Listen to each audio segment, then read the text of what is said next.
Hello everyone. तो I hope सभी लोग मस्त होंगे, ज़बरदस्त होंगे और क्लासेस देख रहे होंगे। देखिए, बोर्ड के एग्ज़ाम जैसे जैसे करीब आते जाएंगे, जितना ज़्यादा आप रिवीजन करेंगे वही आपके लिए बेनिफिशियल होगा। रिवीजन जितना कम करेंगे एग्ज़ाम के टाइम उतना ही पजलिंग होगा। जितना रिवीजन उतना बेहतर। क्या होता है कि कभी कभी वीडियोस क्लास सुन लेने से, समझ लेने से, देख लेने से हमारे लिए थोड़ा क्विक रिवीजन आसान हो जाता है। इसीलिए मैं ये शॉर्ट्स वीडियो आपको दे रहा हूँ, जिससे बस आप रिवाइज करते रहें। इसको क्विक फॉरवर्ड करके जल्दी से आप देख सकते हैं। तो चलिए, स्वागत करता हूँ मैं आपके अपने प्यारे चैनल साइंस वर्ल्ड टॉक में। आज हमारा जो टॉपिक स्टार्ट करने जा रहे हैं वो केमिकल प्रॉपर्टीज हैं एसिड और बेसिस की। देखिए, reaction of acids and bases मैंने लिख रखा है। इसकी एक सीरीज को मैंने टेबुलेट फॉर्म में किया हुआ है, ठीक है। रिएक्शंस जितने उनको टेबल फॉर्म में बनाया है। आप भी एक कॉपी लीजिएगा, लंबी कॉपी, और दोनों हिस्सों पे बनाने की कोशिश करिएगा। क्या होता है कि जब रिएक्शन आपके सामने एक टेबल के फॉर्म में होगी, कहीं भी उसको अपने स्टडी जहां भी करते हो आप, वहां वॉल पे पेस्ट कर लीजिए और बार बार ये देखते रहिए। ये होता है कि कैसे बन जा रही है रिएक्शन, कैसे याद करेंगे इतना सारा। यही तो खेल है, यही तो समझना है। ये याद नहीं करना है, इसके बस फॉर्मूले आपको याद है, आप बना लेंगे। चलिए, आज वही हम सीखने की कोशिश करेंगे। सबसे पहला मैंने लिखा हुआ है विथ मेटल। देखिए, एसिड और बेस दोनों की रिएक्शन। अच्छा, यहाँ जो कुछ लिखूंगा कोई जरूरी नहीं है कि एसिड भी उससे रिएक्ट करे तो बेस भी करे। जहां बेस का रिक्वायरमेंट नहीं है वहां मैं बेस को नहीं शो कर रहा हूँ। मोस्ट ऑफ द केस में एसिड हर जगह रिएक्ट कर रही होगी। Reaction of acids and bases with metal. पहला है ए पॉइंट। अगर मेटल से किसी एसिड की रिएक्शन हो जाए तो क्या इफेक्ट आएगा, समझिएगा। When acid react with metal gives salt, hydrogen gas plus heat। और एक बात और, ये जो हाइड्रोजन गैस लिखा है, कहीं कहीं गैस नहीं लिखा होगा, केवल हाइड्रोजन लिखा होगा, तो इट अंडरस्टूड कि इसका मतलब वो क्या है, गैस ही है। ऐसा नहीं कि हाइड्रोजन क्या हो गया, गैस नहीं लिखा, गलत बता रहे हैं क्या? नहीं, ये ना लिखने का मतलब है कि आप समझिए वो हाइड्रोजन है, गैसियस फॉर्म में अपने है, मीन्स अपने नेचुरल फॉर्म में है। Okay, it means molecular form. चलिए, एसिड जो आपकी इच्छा हो चूज कर लीजिए।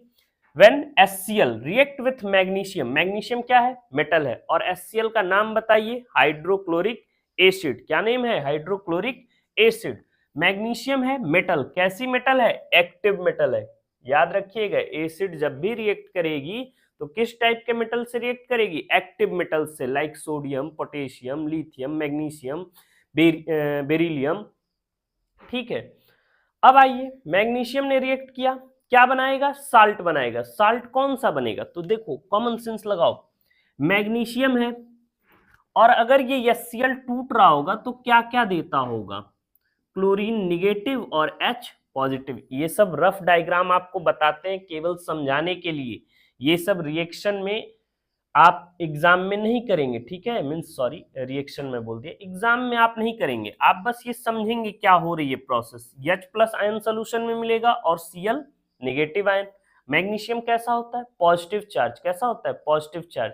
कितना, मैग्नीशियम का एटॉमिक नंबर 12, इलेक्ट्रॉनिक कॉन्फ़िगरेशन 282। अब ये जो 2 है यही आउटर मोस्ट सेल से रिमूव हो जाएगा और इस पे कितना पॉजिटिव आ जाता है, मैग्नीशियम 2 पॉजिटिव। तो ऐसे कितने क्लोरीन चाहिए होंगे, 2। तो क्या ऐसे लिखना सही है, Mg2Cl? नहीं, मैंने कहा था रिप्रेजेंटेशन का एक मेथड है केमिस्ट्री में, MgCl2। तो इस साइड क्या बना, MgCl2। यही है साल्ट, यही क्या है, साल्ट है। मैग्नीशियम क्लोराइड एक साल्ट मिला, क्या रिलीज हो जाएगी, हाइड्रोजन गैस। अरे ये तो सर आप सब लिख के लाते हैं तो बता देते हैं, पता नहीं कैसे, हम लोग को तो नहीं लगता है कि ऐसे होता होगा। चलो देखो करके देखते हैं। एक एसिड तो चुन सकते हैं आप, एसिड चुनिए, यही चुन लीजिए, HCl ले लिया। चलो एक एक्टिव मेटल कोई भी ले लो, चलो Na ले लिया, सोडियम ले लिया। एक्चुअली सोडियम क्यों नहीं लेते हैं, इसका कारण है, ये क्या होता है ना, हाईली रिएक्टिव मेटल है, इसे कैरोसिन में हम रखते हैं इसी वजह से। तो इसको ना लेके हम एक ऐसा मेटल लेते हैं जो जनरली नेचर में अवेलेबल हो, इसीलिए हमने मैग्नीशियम चूज किया था। क्या चूज किया था मैंने, रिएक्शन होगी सोडियम से भी, मैग्नीशियम लिया। अब बनाना है सॉल्ट। क्या बनेगा सॉल्ट, कुछ मत करो, ये फॉर्मूला बस याद रखो। अच्छा, हाइड्रोजन गैस निकालना H2 तो निकाल सकते हो, इक्वेशन बैलेंस कर दो, यहाँ 2 है यहाँ HCl है, क्या कर दो 2HCl कर दो। अच्छा, इसमें से जब 2H चला गया होगा क्या बचा है, 2Cl ही बचा होगा, तो MgCl2। आई होप मेरी बात आप समझ गए होंगे, ये इक्वेशन कैसे मैंने लिखा। इसी तरह का आप कोई ले लीजिए, फॉर एग्जाम्पल मान लीजिए आप एक और ले लीजिए, when sulphuric acid react with, कोई मेटल बोलो, जो आपको माइंड में आ रहा हो वो लिख लो। एक्चुअली आप मेरे सामने हो नहीं, बोलते तो मैं रिएक्ट करके दिखाता। मैं इसी मैग्नीशियम को ले लेता हूँ, किसको ले लेता हूँ, मैग्नीशियम को। क्या बन जाएगा, magnesium sulphate MgSO4 plus hydrogen gas plus heat release हो जाएगी, जो भी इक्वेशन में हीट आएगी। हीट की डिस्कस अभी हमें ज्यादा करनी है नहीं। मेरी बातें आपकी समझ में आई? चलो आगे बढ़ते हैं जरा। अब आएंगे नेक्स्ट बेस के साथ। तो आपको क्रंच पॉइंट मिल गया होगा, यही याद रखना है। ये अगर याद तो सारा खेल एग्जाम में हो जाएगा, ये नहीं याद तो कुछ नहीं होगा। बैलेंस करना सीख गए हैं, लेकिन फिर मैं यहाँ आपको बैलेंस कराता चल रहा हूँ। बेस नाम में आप देख रहे होंगे एक टर्म नहीं जुड़ा है, एक्टिव मेटल, कोई मेटल हो सकता है, ठीक है। बेस ले लो सोडियम हाइड्रोक्साइड, किससे रिएक्ट करा दिया है, जिंक से। ये क्या है, मेटल है, लेकिन एक्टिव मेटल नहीं है। कैसा मेटल है, ट्रांजिशन मेटल है। कैसा मेटल है, ट्रांजिशन। अच्छा, जैसे ही मैंने ये वर्ड बोला ट्रांजिशन, तो याद रखिएगा ये ट्रांजिशन नहीं है बल्कि एक नॉन ट्रांजिशन मेटल है तो डी ब्लॉक का एलिमेंट, लेकिन इसे कहते हैं नॉन ट्रांजिशन मेटल। रीजन है इसके पीछे कि इसकी जो इलेक्ट्रॉनिक कॉन्फ़िगरेशन होती है वो कंप्लीटली फुलफिल्ड है। क्या है, कंप्लीटली फुलफिल्ड है। नॉन ट्रांजिशन मेटल आप इसे 11 में पढ़ेंगे, लेकिन ये रखा गया है डी ब्लॉक एलिमेंट्स में ट्रांजिशन मेटल के साथ, ठीक, कोई डाउट नहीं है। आ जाओ, कहें क्या सर आप तो कंफ्यूज कर दिए, नॉन ट्रांजिशन मेटल कहें कि मेटल कहें, वो मैंने जब ट्रांजिशन जोड़ा तब की बात है तो ये मेटल ही है। क्या, मेटल है। क्लियर हो गया। चलो भाई, नॉन ट्रांजिशन मेटल का मतलब ये हुआ कि वो ट्रांजिशन मेटल नहीं है, बस बात समझ गए आप। तो ये है मेटल, जिंक मेटल, रिएक्ट किया सोडियम हाइड्रोक्साइड से। अच्छा, ये किस में टूटेगा, Na पॉजिटिव OH निगेटिव में। जिंक कैसा होता है, पॉजिटिवली चार्ज होता है। कितना होता है इस पे चार्ज, 2 पॉजिटिव। किधर, ये आपस में रिएक्ट करेंगे।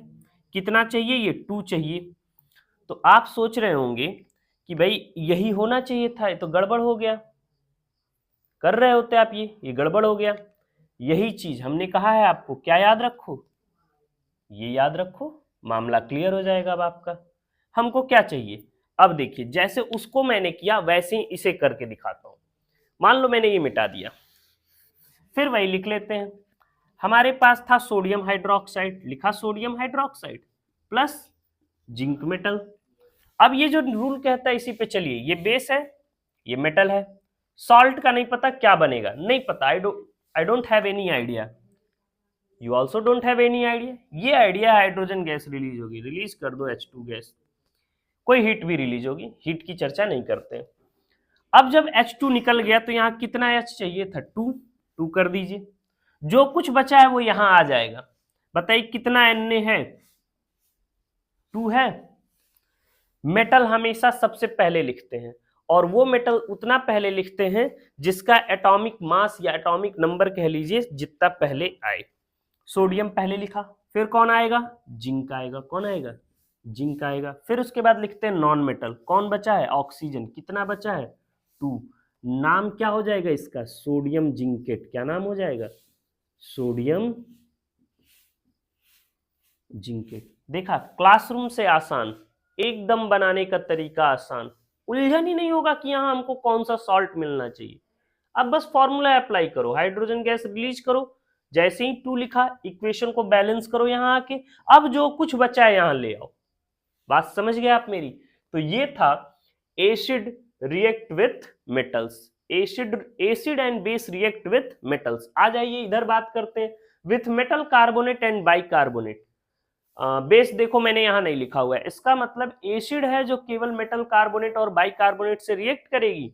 यहाँ अंतर बस इतना है कि सॉल्ट तो बनेगा ही बनेगा, इसके साथ साथ वाटर और carbon dioxide release, water and carbon dioxide. Clear है, बस कुछ नहीं करना है। एसिड ले लिया HCl, CaCO3, उधर चले जाओ, कभी साल्ट मत बनाओ, साल्ट बनाओ ही मत, साल्ट बनाओगे कंफ्यूजन रहेगा। जो बाई प्रोडक्ट निकल रहे हैं उन्हें पहले निकालो।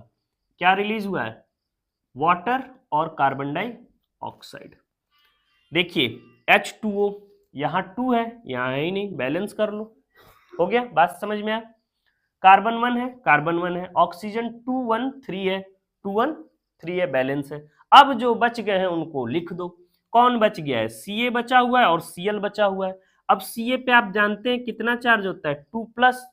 ये सब कैसे जान रहे हैं सर कि 2+ हो जा रहा है? इन्हीं सब के लिए मैंने एक वो सीरीज शुरू की है, श्रृंखला, वो जो बोलते हैं आप लोग शॉर्ट्स।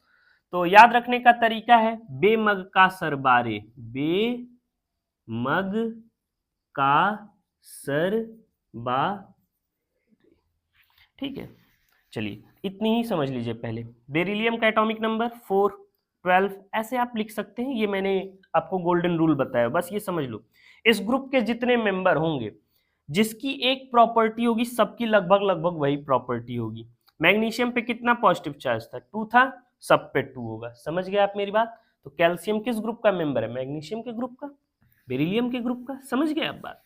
आ जाओ जरा, अब आओ जो बचा हुआ है Ca, कितना चार्ज था? 2 पॉजिटिव। कितने Cl चाहिए? 2 Cl, CaCl2 क्या बन जाएगा? CaCl2। और इक्वेशन भी बैलेंस है। देखिए बैलेंस समझ में आया?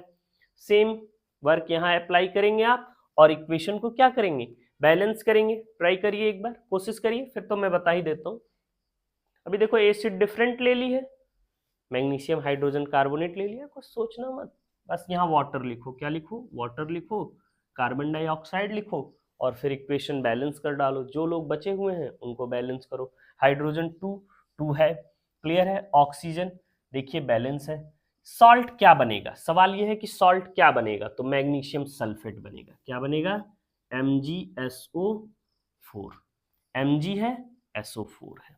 अब जो लोग बचे हैं उनको बैलेंस करेंगे। ये आपका वर्क है, करिए। फिर अगला ही हम तुरंत स्टार्ट करते हैं। इसका सी पॉइंट और सी के कई सारे पार्ट्स हैं, नोट डाउन करो इसको जल्दी, ये शॉर्ट में पेज पे नोट करिए।